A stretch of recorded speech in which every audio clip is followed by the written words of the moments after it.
7:16. Ya está, a propósito de este tema, con nosotros don Rubén Castillo, presidente del Consejo Nacional de la Empresa Privada, CONEP, que creo que es la primera vez que lo entrevistamos como tal, me parece. La segunda. La segunda.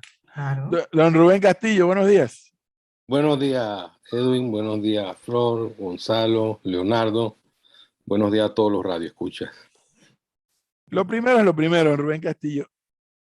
¿Están los canales de comunicación abiertos entre la empresa privada y el gobierno?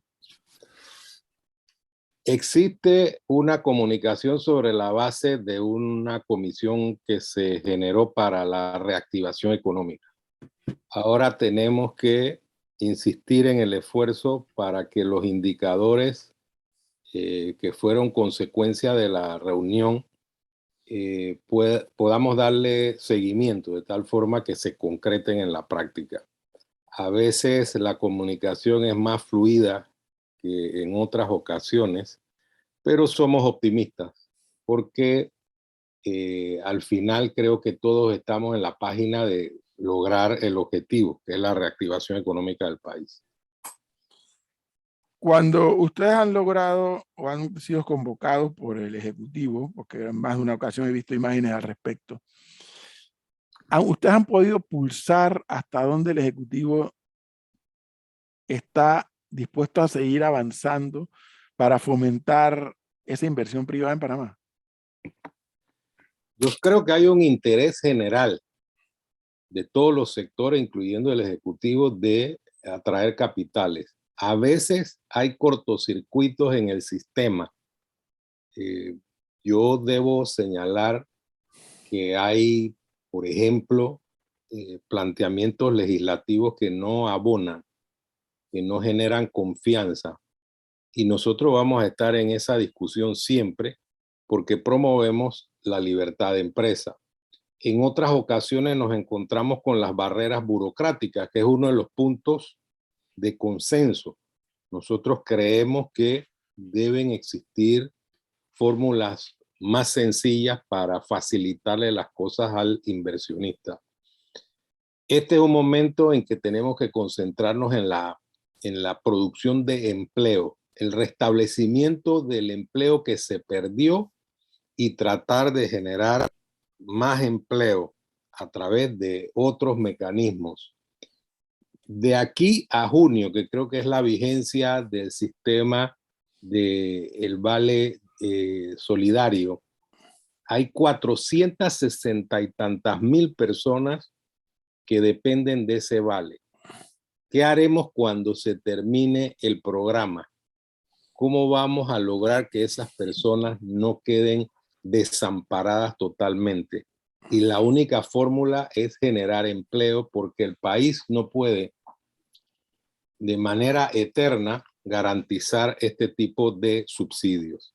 Entonces, al final, si no nos ponemos de acuerdo en una hoja de ruta convergente, vamos a tener problemas a futuro que se pueden convertir en crisis social.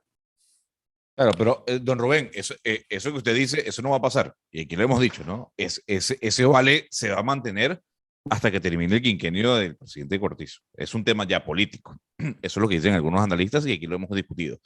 Pero yo quisiera preguntar, del lado del sector privado, ¿cómo ustedes están pensando en establecer mejores empleos? Porque no es crear empleos por crear, porque hay necesidad de crear empleos. Es que en el mundo se está viendo un proceso de renovación y de exigencias por parte del trabajador hacia los empleadores. Oiga, ya se ha dado cuenta, yo necesito que se pueda trabajar desde la casa, a distancia, si no, no me interesa. Hay que hablar que el tema de la informalidad en Panamá ha crecido drásticamente y si bien son personas que tienen trabajo, estamos hablando a costa de qué y con qué fundamentos o con qué calidad. ¿Ustedes también están planteando en la mejora de los empleos que se ofrecen y de la calidad? Bueno, la calidad del empleo va de la mano con la conexión del país con el futuro precisamente del empleo y cómo lo podemos abordar. Eso tiene que ver con la educación, con la formación técnica, tiene que ver con una serie de circunstancias que por supuesto que la empresa privada quiere impulsar. Nosotros como país no nos podemos quedar atrasados. Hay un compromiso que tenemos al final para poner a nuestro país en la ruta del futuro. Y como todos sabemos, el futuro nos llegó de una manera inusitada con la pandemia. Si nosotros no nos adaptamos, simplemente va a ser muy difícil obtener empleo de calidad, que es un objetivo que abraza la empresa privada. Nosotros tenemos que cambiar los modelos de producción, tenemos que cambiar la mentalidad del ciudadano. Y ese es un proceso en el cual la empresa privada quiere también aportar. Pero fíjense lo siguiente, en este momento lo importante es generar empleo, así de manera pura y dura, generar empleo para garantizar la estabilidad del país, evitar el denominado estallido social.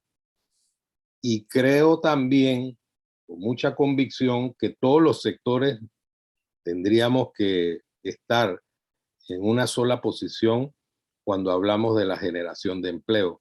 No veo a nadie, no quiero ser inocente, que esté apostando al estallido social, porque eso sería catastrófico para el futuro del país. Doctor Rubén Castillo, buenos días. Qué gusto saludar a Leonardo Greenspan, lo saluda. Doctor, en este panorama, viendo lo que usted está describiendo, habla en el proceso de que hay que buscar la reactivación económica, de que se habla de generación de empleo, de que se habla del desarrollo. El tema del balance que se ha buscado durante muchos meses, o ya casi a más de un año, en torno a la salud y la economía. Porque en estos momentos la empresa privada y la empresa pública y el gobierno están siendo golpeados por la cantidad de casos de COVID que van saliendo día a día.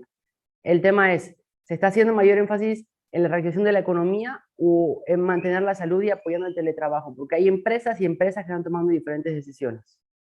Bueno, yo creo que a través de la comunicación que hemos tenido con las autoridades se ha logrado que se entienda el concepto del balance, que se entienda que no hay manera de salir de esta crisis si no establecemos coordenadas equitativas entre la salud y la reactivación económica.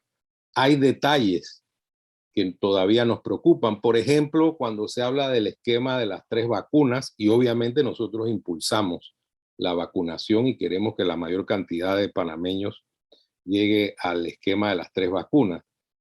Pero en el ámbito económico, por ejemplo, en el turismo, nosotros estamos observando que en América Latina son muy pocos los países que tienen este esquema. Y posiblemente, si lo imponemos al turismo, podríamos estar afectando la rehabilitación de un sector que ha estado muy golpeado, más bien devastado. Entonces, esos son temas que las autoridades deben tomar en cuenta cuando hablamos de ese equilibrio que tiene que existir entre sanidad y reactivación económica. En este momento cambiaron los indicadores que se toman en cuenta para las restricciones más severas, porque antes estábamos hablando del RT y ahora estamos hablando de cómo está el aforo de las camas hospitalarias y principalmente de las salas de unidad de cuidados intensivos y de unidad de cuidados respiratorios. Este es un trabajo que hacemos permanentemente tratando de advertirle al gobierno que algunas políticas pudiesen afectar la reactivación económica, pero debo afirmar que sí existe comunicación. Sostuvimos hace un par de semanas una reunión con el ministro de Salud, el ministro de Turismo, el de Comercio, la ministra de Trabajo, y creo que existe la mejor buena voluntad para avanzar en este tema de equilibrar ambas cosas. Pero en el caso de la generación de empleo, vemos a los voceros del gobierno hablar de esa reactivación económica. Lo que no nos queda claro a muchos es cuál es el plan para la reactivación económica. No sé si ustedes como empresarios lo ven o será que el gobierno no tiene un plan claro, no saben cómo hacerlo. Bueno, nosotros, como ya dije, tuvimos muchas reuniones de una comisión de reactivación económica y hubo una cantidad de puntos en consenso. Ahora nosotros tenemos que darle seguimiento a ese proceso para que se materialice. En una reciente conferencia de prensa le planteamos al gobierno que había un tema que se tenía que abordar, que tiene que ver con las cuentas que hay que pagarle a la empresa privada por trabajos realizados. Eso ha afectado mucho el flujo de caja de muchas empresas y estamos hablando de compromisos ya finiquitados.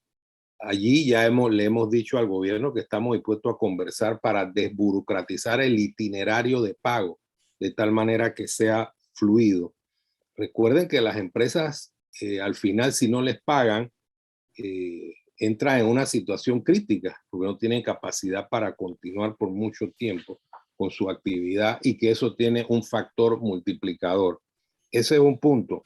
El otro punto es que dentro de ese grupo de propuestas, por lo menos en las que nosotros hemos logrado acuerdos, tenemos el interés de que esto se dinamice de tal forma que se vea el objetivo de la reactivación económica de manera palpable. Pero hay indicadores positivos. Lo que señaló recientemente la calificadora Fitch de mantener el grado de inversión es importante. Nos queda el reto del tema de las llamadas listas negras. Está un tema denso como es el del seguro social, que la empresa privada está diciendo que eso no lo podemos postergar y que tenemos que resolver el tema en forma expedita y sostenible. O sea, son temas fundamentales que pueden al final afectar el proceso de reactivación económica. Hay una cantidad de cosas que tenemos que hacer, pero la tenemos que hacer en conjunto y a la misma velocidad. Hay un elemento, más que elemento, es un tema que genera sentimientos encontrados y que me gustaría conocer por parte del presidente de CONEP su lectura. Como lo hemos dicho, nosotros aquí le hemos dado seguimiento al tema de la relación Estado panameño frente a la empresa que explota la mina ahí en Donoso. Le hemos dado seguimiento, pero muy, muy de cerca, desde la administración Martinelli, advierto. O sea, nosotros no hemos llegado a este tema ayer. Nosotros aquí en este ejercicio que hacemos todos los días, desde la administración Martinelli le hemos estado dando seguimiento al tema. En la administración del presidente Cortizo se planteó un esquema de decir vamos a negociar en función de lo que la Corte dijo. Es inconstitucional la ley, así que borrón y cuenta nueva, hay que negociar. Y como aquí le hemos dado seguimiento al tema, cuando el gobierno del presidente Cortizo dijo tienen hasta el día tal a las 5 de la tarde para responder, si no tenemos plan B, plan C, plan D y todas las letras, yo me quedé pensando, don Rubén Castillo, y bueno, ¿cuál puede ser el plan B, C, D, F, X, Y, Z, lo que fuera el gobierno? Porque el sentimiento encontrado que uno tiene es decir, espérate, yo quiero que el gobierno de Panamá logre los mayores y mejores beneficios para el país. Punto 1. Lo más importante tal vez. Punto 2, bueno, ¿cómo vas a mantener la relación, el nuevo modelo de relación con la empresa de tal forma que la empresa diga, mira, las condiciones que tú me estás poniendo, yo no me puedo quedar aquí? Ojo, hasta donde yo puedo saber, y eso lo verifiqué en Chile, primer país exportador del mundo,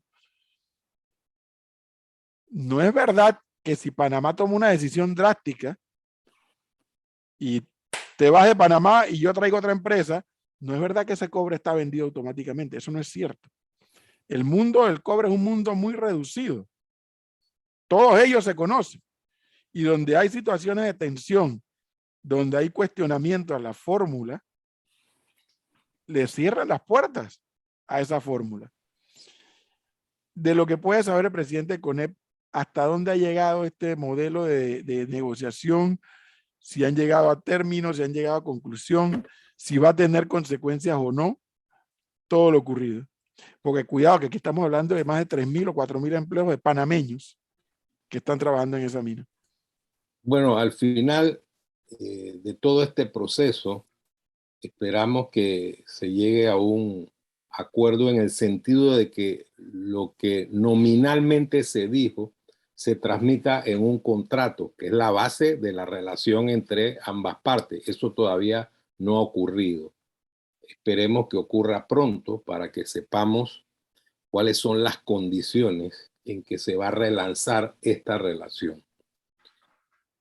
Cuando se dio el plazo fatal, ultimátum, o fórmula mediante la cual el gobierno le ponía un hasta aquí a las negociaciones, nosotros reaccionamos no en relación con defender a la empresa como tal.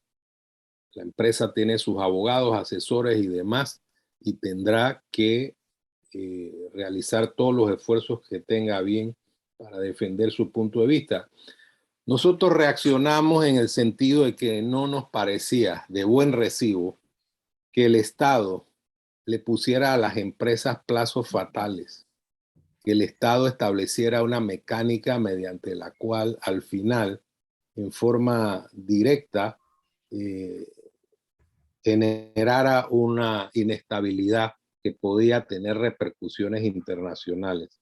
Porque el hasta aquí o el plazo fatal produjo mucha preocupación a nivel nacional e internacional.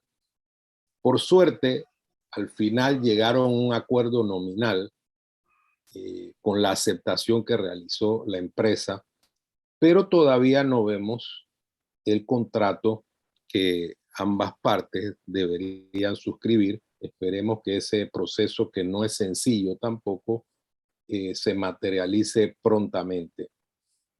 Como tú bien dices, Edwin, ¿cuál era el plan B? Haciendo un poquito de especulación. El plan B sería expropiar a la empresa, decirle a otras empresas que entraran a operar la mina. Ese sería un camino tortuoso y peligroso para el país en circunstancias en que estamos tratando de atraer capitales a Panamá. Dijimos en nuestro comunicado que esto tenía 3 cosas básicas que debían soportar la relación entre la empresa que explota el cobre y el Estado. Primero, el interés nacional, como es obvio, la protección de los puestos de trabajo. Como tú bien dices, directamente son 4,000, pero hay una onda expansiva que produce la inversión que llega a muchos más miles de personas. Y en tercer lugar, la protección del medio ambiente, que se debe dar en función del fortalecimiento de las auditorías correspondientes. Esas son las salvaguardas objetivas que debe tener la relación entre la minera y el Estado. Todavía, como todos los panameños, vuelvo, insisto, no sabemos esos acuerdos nominales generales que se anunciaron, cómo se van a materializar en el contrato correspondiente. Ojalá esto se resuelva rápidamente. Ya se le dio una buena noticia al país que se había llegado a un acuerdo. Ojalá que esto genere una situación de confianza en los mercados internacionales, y ojalá que nunca más se utilice ese lenguaje tan directo de establecer plazos fatales. Yo creo que una negociación tiene sus procesos. A mi juicio debió informarse previamente cuáles eran los tiempos, debió informarse también periódicamente, en la medida en que no afectara la negociación, las posturas de cada parte, para al final desembocar en el anuncio del acuerdo o el anuncio de que definitivamente no podía haberlo, y que se abrieran las vías legales. En ese caso hipotético de que no hubiese acuerdo, que se abrieran las vías legales para darle continuidad a la operación. Pero vuelvo, insisto, Edwin, creo que es una buena noticia que una empresa que ha puesto, creo que $6,000 millones aproximadamente, creo que es la inversión privada más grande, haya llegado a un acuerdo con el Estado panameño. Esperemos ansiosamente el contrato correspondiente. Y lo otro, que no vaya a haber habido, esperemos que no vaya a haber habido una mala señal hacia los mercados internacionales, porque es que a veces muchos panameños piensan que ese debate nada más se queda en Panamá. Hoy, en estos tiempos modernos, don Rubén Castillo, todo lo que aquí se dice, no aquí en este programa, sino en la asamblea, en el ejecutivo, en el judicial, repercute rápidamente hacia afuera. O sea, se tiene la información de inmediato. Bueno, estamos hablando en este caso, la empresa que está negociando con el Estado es una empresa que cotiza en la bolsa. Allá hay accionistas, hay información que fluye a nivel mundial. Como tú bien dices, las empresas que se dedican a esto son empresas muy específicas, muy contadas y tienen una relación. Entonces, una situación volátil en la cual a la empresa se le plantea que hay una opción de salir del país, porque cuando no hay un acuerdo y se pone un plazo fatal, entonces le estamos diciendo a esa empresa, bueno, tu opción es irte, porque no hay acuerdo y no lo aceptaste en forma directa como nosotros te lo planteamos, tu opción sería irte. Claro, no hemos llegado al análisis de las consecuencias, que creo que lo debíamos hacer por razones educativas y hacia el futuro en nuestra relación con otras empresas que invierten en Panamá. Pero las consecuencias hubiesen sido muy difíciles para el país. Demandas, reclamos y hasta bloqueos de parte de las empresas si en algún momento pensaron invertir en Panamá, de repente hubieran tomado otras opciones. Vuelvo, insisto, nos sentimos contentos por el hecho de que se haya llegado a un acuerdo. De lo que hemos escuchado, los acuerdos son ventajosos para el país y obviamente que eso es positivo, pero Sí, tenemos que esperar que haya un documento, un nuevo contrato que establezca cuál es de verdad, cómo se expresa jurídicamente el sentido de esos acuerdos que se plantearon. Eso es bien importante para el país. Bueno. Don Rubén Castillo. Pero muchísimas ya gracias. va, no, pero profesor, ¿qué pasa? No, pero déjeme hacerle una preguntita nada más. Una Rápidamente, solita. que ya está el otro invitado. Muy listo. bien. Don Rubén, una consulta. Desde la CONEP, ¿qué definen ustedes como empleo?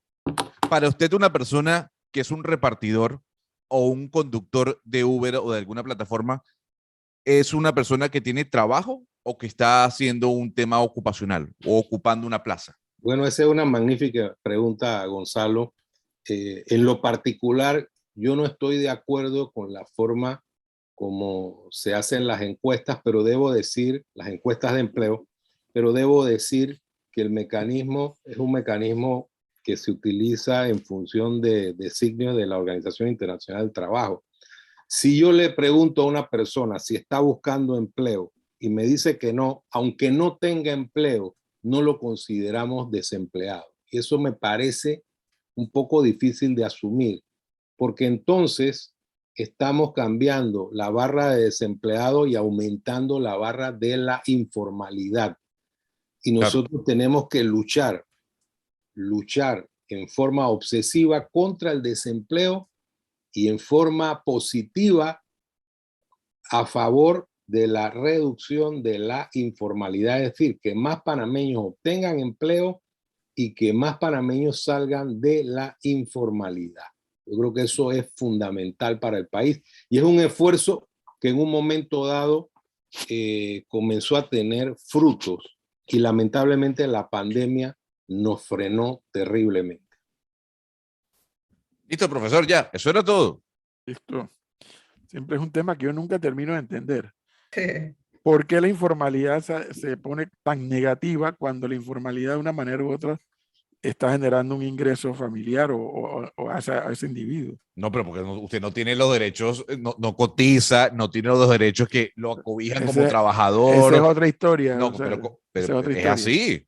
Es que hay, Si tú resuelves el pan del día, ya te resolviste un problema muy importante. hay, Edwin, distintos matices en la informalidad, pero eso será para otro programa. Sí, seguro. Don Rubén Castillo, muchas gracias, muy amable. Presidente del Gracias, CONEP, Edwin. Gracias por a darnos este todos. tiempo. Hasta Saludos. luego. Chao.